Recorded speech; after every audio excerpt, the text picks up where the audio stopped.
welcome to the Deep Dive. Today we're tackling autoimmune hepatitis, AIH for short. Think of it as your body's immune system, well, kind of getting its wires crossed and deciding your liver needs attacking.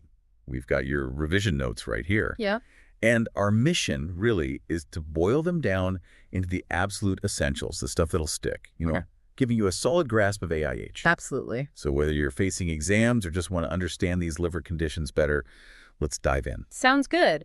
And what's really interesting about AIH, I think, is how a problem with the immune system can zone in, specifically on the liver. Right. So we'll be breaking down exactly what it is, what might set it off, who's more likely to get it, and really crucially, how we manage it. Yeah. So let's kick off with the fundamental question. What actually defines autoimmune hepatitis? Okay, right. So at its core, AIH is a long-term inflammatory thing happening in the liver. Chronic, meaning it sticks around, and inflammatory points to the damage being done. But the key bit is immune-mediated. Your own defense system is the one mistakenly targeting healthy liver cells. Exactly. Like friendly fire. Yeah, like your security team accidentally attacking its own base. Precisely. And this misguided attack leads to a pretty classic set of findings. In blood tests, we often see raised liver enzymes. Those are, transaminases leaking out of damaged liver cells. Okay. And high levels of immunoglobulin G, or IgG, that's a type of antibody. And if you actually look at a liver biopsy under the microscope, you'd see clear signs of inflammation. And then there's that whole bunch of autoantibodies that can pop up. It's like the immune system is sending out all these different distress signals. Yeah, kind of. What are the main ones we should try and remember? Good question. So the key autoantibodies linked with AIH are the anti-nuclear antibody, ANA. Okay. Anti-smooth muscle antibody, ASA. Anti-liver kidney microsomal 1 antibody, that's anti-LKM1. LKM1, right. And antibodies against soluble liver antigen, anti-SLA.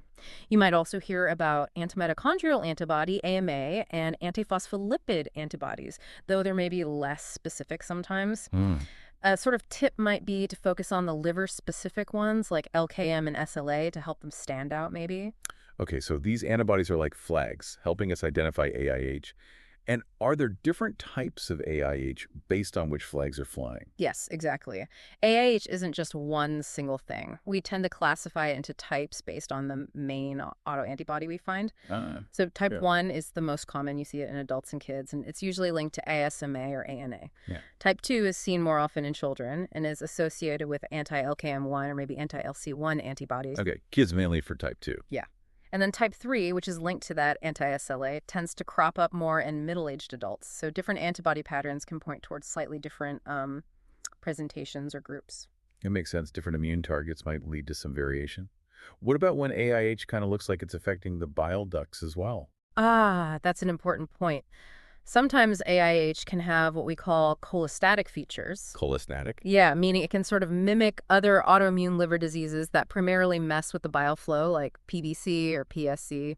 So the picture isn't always, completely clear-cut. Right. And we should probably also mention juvenile AIH quickly. This mainly affects young girls, and it's often quite aggressive, really active liver damage, super high liver enzymes, those high Ig levels we talked about, and a specific inflammation pattern on biopsy called interface hepatitis. Interface hepatitis. Okay. Yeah. So juvenile AIH sounds like a particularly active form in that specific group. Often, yes. Okay, so that covers the what. Now, let's try and dig into the why. What do we actually know about what triggers AIH? Well, this is where it gets a bit more complex, honestly. The exact cause or etiology isn't fully nailed down. Right. But the general thinking is it arises from a combination of someone's genetic makeup, how their immune system is functioning or maybe dysfunctioning, and certain environmental factors all sort of coming together. The fact we don't have one single cause really highlights that complex interplay between our genes and environment in, shaping immune responses. It's true for a lot of autoimmune conditions. So it's not just one thing that sets it off then? Exactly. There's likely a genetic predisposition. For some people are just born more susceptible because of the genes they inherited. Okay. Then there are the immunological factors, that core issue of the immune system misfiring and attacking the liver cells. And finally, we suspect environmental triggers play a role. These could be things like viral infections, maybe they somehow kickstart this abnormal immune response, or even certain drugs and toxins might provoke an immune attack, especially in someone who's already genetically susceptible. It's interesting how something seemingly separate like a virus Hmm. could potentially start such a, specific autoimmune response against the liver. It is, yeah. So who is more likely to develop AIH? What are the risk factors we should be aware of? Well, several things seem to increase the risk. Having a family history of other autoimmune diseases, think lupus, rheumatoid arthritis, that sort of thing, can slightly bump up your risk for AIH. Right. Suggests a shared tendency. Exactly, a shared underlying sort of tendency for immune systems to go a bit haywire within families. Gender is a big one, too. AIH is much more common in women. Okay. We've already touched on the genetic part. And specific HLA haplotypes, you can think of these as specific versions of genes involved in immune recognition, like HLA-B8 and HLA-DR3 have been pretty consistently linked to increased susceptibility. B8 and DR3, got it. And finally, like we just mentioned, exposure to certain medications, chemicals, maybe toxins might act as those environmental triggers in some people. And it seems AIH often brings friends, so to speak. I saw a pretty long list of associated conditions in the notes. Why is that? That's right. It's actually quite common for people with AIH to have other autoimmune conditions at the same time. And this really underscores that idea of systemic immune dysregulation. When the immune system goes wrong, it doesn't always just affect one place. Makes sense. So we frequently see overlaps with autoimmune thyroid disorders, Graves', Hashimoto's, various blood disorders like anemias, low platelets, GI issues like Crohn's, ulcerative colitis, coeliac disease, Wow. kidney problems, respiratory conditions, even heart issues, endocrine stuff like type 1 diabetes, rheumatological conditions like rheumatoid arthritis or Sjogren's, skin conditions, even eye inflammation like uveitis. It's a really broad spectrum. It really highlights how interconnected the immune system is, doesn't it? It really does. So we know the immune system is attacking the liver, but what's actually happening down at the cellular level? What's the pathophysiology? Okay, so the core mechanism, the pathophysiology, involves this abnormal immune response targeting the liver cells themselves, the hepatocytes. Right. This leads to the production of those autoantibodies we discussed earlier, which probably contribute further to the ongoing inflammation and the destruction of liver tissue. A vicious cycle. Kind of, yeah. And if this process isn't stopped, it can unfortunately lead to liver fibrosis, that's scar tissue forming, Scarring, okay. and eventually cirrhosis, which is, severe irreversible liver damage. While we know this general sequence, the precise chain of immunological events that goes wrong, well, that's still being actively researched. We know genetics and environment likely set the stage. Right, so a damaging cycle. Yeah. Immune attack, liver cell injury, and then the potential for long-term scarring. Now, when a doctor suspects AIH, what other conditions might be on their mind? What's the differential diagnosis look like? Yes, the differential. That's a critical step because lots of liver diseases can present with similar symptoms. You really need to carefully consider and rule out other possibilities. Makes sense. Key things to think about include viral hepatitis, especially Hep B and C, Right. liver damage from alcohol, obviously, and drug-induced liver injury is a big one, too. Mm-hmm. Then you've got other primary autoimmune liver diseases like primary biliary cholangitis, PBC, and primary sclerosing cholangitis, PSC, and also metabolic liver diseases. Getting the diagnosis right is absolutely crucial because the treatments can be very different. Absolutely. You need to be sure you're treating the right underlying problem. Right. So how common is AIH? Let's talk epidemiology for a sec. Okay. So in the UK, the estimated prevalence is around 1 in 100,000 people. And as we mentioned, it's more commonly diagnosed in women. 1 in 100,000. Yeah. And while it can happen at any age, it's most often seen in young to middle-aged adults. Globally, looking at Europe, for instance, the estimate is a bit higher, maybe 10 to 17 cases per 100,000. The reality is AIH occurs worldwide, and we actually suspect the true numbers might be higher than reported. Why is that? Because it can sometimes have really subtle or just nonspecific symptoms, so it might go undiagnosed for a while. Oh, okay. But the general pattern holds, commonly affects young to middle-aged women, although, again, it can affect anyone, any age, any gender. Okay, so not super rare, but not extremely common either, and definitely that tendency towards younger women. Now, what are the clues? What might make a doctor think of AIH in the first place? What are the typical clinical features? Well, the way AIH presents can vary quite a lot, which, as you said, can make it tricky sometimes. Right. Some people might have zero symptoms, and it only gets picked up incidentally on routine blood tests. Oh, wow. Yeah. Others can have really noticeable, even severe symptoms. Common things include persistent fatigue, feeling really wiped out, jaundice, that yellowing of the skin and eyes. That happens in about half of patients. 50%, okay. Discomfort or pain in the upper abdomen, and an enlarged liver hepatomegaly. Mm-hmm. Elevated liver enzymes on blood tests are another key flag, obviously. And sometimes symptoms that suggest more systemic inflammation, like joint pain, skin rashes, maybe a fever. Yeah. So it can be quite nonspecific initially. Sounds like it could be a real diagnostic puzzle sometimes. It definitely can be. Some patients might even present with what looks like a sudden acute hepatitis fever, more obvious jaundice, maybe feeling quite unwell. Okay. In women, amenorrhea, the absence of periods, can also be a clue sometimes. Interesting. And like we've said, finding those characteristic autoantibodies, ANA, SMA, LKM1 in the lab tests, along with those raised IgG levels, those are really important findings. Right. The lab work is key. Absolutely. And the liver biopsy is also a cornerstone. It often shows inflammation spreading beyond the normal boundaries of the liver structures. That's called piecemeal necrosis. Piecemeal necrosis. And another pattern called bridging necrosis, where the inflammation kind of connects different areas. Oh, okay. Piecemeal, like nibbling at the edges, and bridging connecting areas. Those are helpful ways to picture the pathology. Exactly. And it's worth remembering that spectrum of presentation. Yeah. It can be acute and severe, totally silent, or just kind of a long-term smoldering inflammation. Right. Sometimes there's a period where the disease is active but subclinical before any obvious symptoms appear. Other potential symptoms people might report include muscle aches, itching, sometimes quite intense itching, Here it is, yeah. nausea, joint pains again, various skin rashes, maybe even increased facial hair in women, swelling in the legs, chest pain, unexplained weight loss. It's a long list. It is. And on physical exam, a doctor might find the enlarged liver or spleen, hepatomegaly or splenomegaly. Okay. Jaundice, those little spider angiomata on the skin, fluid in the abdominocytes, or even signs of confusion, encephalopathy in more advanced cases. That's a really broad range of potential signs and symptoms. Really highlights why a thorough workup is so vital when you suspect liver issues. Definitely. So once AIH is suspected, what are the key investigations we rely on to confirm it?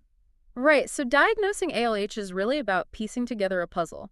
You use biochemical tests, those immunological markers we talked about, and the histological findings from the liver biopsy. And crucially, you have to do all that while making sure you rule out other liver diseases. So key blood tests are fundamental.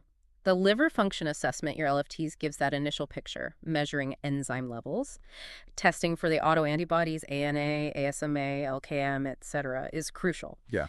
Serum protein electrophoresis and quantitative immunoglobulins, those can show that characteristic pattern of high IgG levels, usually polyclonal. Polyclonal hypergammaglobulinemia. That's the one. We look closely at the aminotransferases, AST and ALT. They're typically up, but how high they are doesn't always perfectly match how much liver damage there is. Okay. If they stay high during treatment, that suggests ongoing inflammation. Our goal is to get them back to normal. Makes sense. Serum alkaline phosphatase, the ALP, is usually normal or maybe just slightly raised. If it's significantly high, you should really think about other diagnoses, especially things affecting the bile ducts. Right. Points away from classic AIH. Yeah. And then low albumin levels or a prolonged prothrombin time, those can indicate more severe liver dysfunction. The liver isn't making proteins properly. A full blood count, the FBC, and a blood film might show things like mild low white cells, anemia, sometimes a specific type called Coombs-positive hemolytic anemia, low platelets, or maybe increased eosinophils. Lots to look for. So a huge amount of info from the blood tests. Yeah. What about imaging? Does that help diagnose AIH? Well, imaging like ultrasound or MRI isn't usually definitive for diagnosing AIH itself. It can't see the autoimmune process, but it can suggest inflammation or necrosis or even cirrhosis. If the liver looks irregular and nodular on the scan, that strongly suggests cirrhosis is already there. Okay. And importantly, imaging is vital for ruling out other things, gallstones, tumors, blockages, that sort of stuff. But the liver biopsy is still the real MVP for confirming it, isn't it? Absolutely. The liver biopsy is really the single most important diagnostic procedure. It's usually recommended pretty early on if AIH is suspected, even if it looks like acute hepatitis at first. Why so early? Because getting that tissue sample allows direct examination. You see the characteristic inflammation patterns. We talk about piecemeal and bridging necrosis, interface hepatitis. Okay. It also helps gauge the severity, how much inflammation, is there fibrosis, is there already cirrhosis. This gives really important prognostic information too. Prognostic. Yeah, it tells us about the likely course. Sadly, cirrhosis is already present in up to a third of patients by the time they're diagnosed. A third. Wow. Yeah, and those who have cirrhosis or that bridging necrosis pattern on biopsy tend to have a tougher initial outlook. Okay, so a really thorough approach. Yeah. Bloods for markers and function, imaging to rule out other stuff, and the crucial liver biopsy to confirm and stage the damage. Once AIH is diagnosed, how do we manage it? Okay, management. The main strategy is immunosuppressive therapy. The whole goal is to calm down that overactive immune system and stop it attacking the liver. Right. Suppress the attack. Exactly. This usually starts with a course of corticosteroids like prednisolone to get the inflammation down quickly. That's induction therapy. Prednisolone first. Yep. Then for longer-term control, to maintain remission, other immunosuppressants are typically used. Azathioprine is very common, or sometimes mycophenolate mofetil. Azathioprine or mycophenolate for maintenance. Correct. And regular monitoring is absolutely key, checking liver function tests, those autoantibody levels, to make sure the treatment's working and to adjust doses if needed. So it's all about suppressing the immune system. Wow. What are the specific goals you're aiming for with treatment? The main aim is what we call biochemical remission. That basically means getting those liver enzyme levels, the AST and ALT, and the IgG levels back down into the normal range. Normal numbers, okay. Corticosteroids, like prednisolone, are usually the first-line drugs to induce that remission. Then azathioprine is a very effective medication for maintaining remission in most patients long-term. And if those don't work? If the standard treatments aren't cutting it or cause too many side effects, then other immunosuppressants can be considered. There are other options. Okay. And what about really severe cases? You mentioned liver damage progressing. What about transplantation? Yeah, liver transplantation is definitely an option for patients who develop severe liver failure or acute liver failure, or in cases where the disease just doesn't respond well enough to the medical treatments. Right. Fortunately, with the improvements in immunosuppressive drugs over the years, the actual need for transplantation specifically for AIH has gone down. That's good news. It is, but it's important to know that AIH can sometimes come back, it can recur, even after a liver transplant. Oh, really? Even in the new liver? Yes, unfortunately, the underlying immune issue might still be there. And ongoing monitoring sounds absolutely critical for anyone on these treatments. It really is. For instance, before starting immunosuppression, we should check immunity to hepatitis A and B and vaccinate if needed, because catching those could be bad news on immunosuppressants. Good point. Regular blood tests are essential, checking liver function, blood sugar levels, steroids can affect that, and the full blood count, azathioprine, can affect bone marrow. Okay. And because long-term steroids can weaken bones, we usually recommend calcium and vitamin D supplements. We might do DXA scans to check bone density, especially before starting steroids, and then periodically. Bone health, right? And eyes, too. Long-term prednisolone increases the risk of glaucoma and cataracts, so regular eye checks are recommended, usually after about a year of treatment. It's a whole package of care, really. It sounds like a very involved long-term strategy is definitely needed. So what can patients generally expect in the long run? What's the prognosis like for AIH? Well, with consistent treatment and, importantly, good adherence, actually taking the medications as prescribed, the prognosis for AIH is generally pretty favorable these days. That's encouraging. It is. But it's a condition that really requires lifelong management. Untreated AIH, on the other hand, can be very serious. Without treatment, there's a significant mortality risk, maybe 50% within around 5 years. Wow. Due to progressive liver damage, cirrhosis, liver failure, and potentially needing a transplant. So treatment is crucial. Absolutely. The good news is that patients who get treated and stick with it typically have a positive long-term outlook, although, individual outcomes can vary. Staying on maintenance therapy, often azathioprine, maybe with or without a low dose of prednisolone, significantly cuts down the risk of the disease flaring up again, relapsing. Okay. But it is worth remembering that even with treatment, cirrhosis can still develop over time in a fair number of patients, perhaps up to 50% in some studies. So early diagnosis and really sticking with that treatment plan are key for a good long-term outcome. Definitely. What sort of complications can come up either from AIH itself or maybe from the treatments? Right, complications. Well, developing cirrhosis is a major one, and cirrhosis itself can then lead to further problems like liver failure, portal hypertension, that's high pressure in the liver's blood vessels, Okay. which can cause things like varices, swollen veins in the esophagus that can bleed. There's also an increased risk of developing liver cancer, hepatocellular carcinoma, or HCC, particularly in people who have cirrhosis. Right, cancer risk with cirrhosis. Yes. And, of course, the immunosuppressive drugs themselves can have side effects that need careful monitoring and management. Mm-hmm. In really advanced liver disease, you can see complications like ascites, that fluid buildup in the belly, hepatic encephalopathy, the confusion from liver dysfunction, and variceal bleeding, as I mentioned. Okay. There's also a rare thing called hyperviscosity syndrome that can happen if the IgG levels get extremely high, making the blood thick. And just to re-emphasize the cancer risk, for those patients who do develop cirrhosis from AIH, regular surveillance for HCC is vital, usually means an ultrasound scan and an alpha-fetoprotein blood test every 6 months. Got it. Regular screening for cancer if cirrhosis develops. Essential. Okay, so it's clearly a serious condition with potentially serious outcomes if it's not managed well, but with the right treatment and careful monitoring, the outlook is much more positive. That sums it up well. So just to wrap up this deep dive on autoimmune hepatitis, Got it. let's quickly recap the absolute essentials for our listeners, especially if you're using this for MSRA revision. We've defined AIH, chronic autoimmune attack on the liver. We talked about the likely cause being a mix of genetics, immune factors, and environment. We covered key risk factors, family history, female gender, and those HLA types, remember, B8 and DR3. Yep, B8, DR3. We explained the pathophysiology, misdirected immune response causing inflammation, potentially leading to fibrosis and cirrhosis. Right. Immune attack, inflammation, scarring. We listed important differentials, viral hepatitis, PBC, drug injury, etc. Crucial to rule those out. Touched on epidemiology. Yeah. Prevalence around 1 in 100,000 in the UK, often young to middle-aged women. But can't affect anyone. Detailed the variable clinical features, fatigue, jaundice, but can be asymptomatic or acute.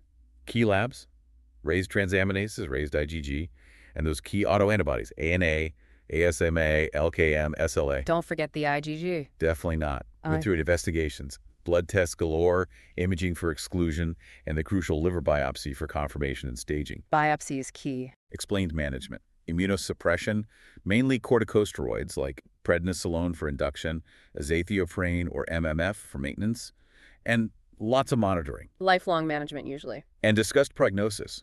Generally good with treatment, but untreated is serious. Complications include cirrhosis, liver failure, HCC risk, and treatment side effects. That covers the main points, I think. Understanding these core aspects of AIH is really essential for anyone in medicine. It's one of those conditions that needs, high degree of suspicion, careful investigation, and that long-term tailored management plan. Absolutely. And for those of you looking for even more resources to help you absolutely smash your MSRA and just generally boost your medical knowledge, don't forget to check out passthemsra.com. Great resource. And also freemsra.com. They're both packed with really valuable tools and info to support your learning. Definitely worth a look. Thanks, everyone, for joining us for this deep dive. We really hope it's giving you a clear and memorable overview of autoimmune hepatitis.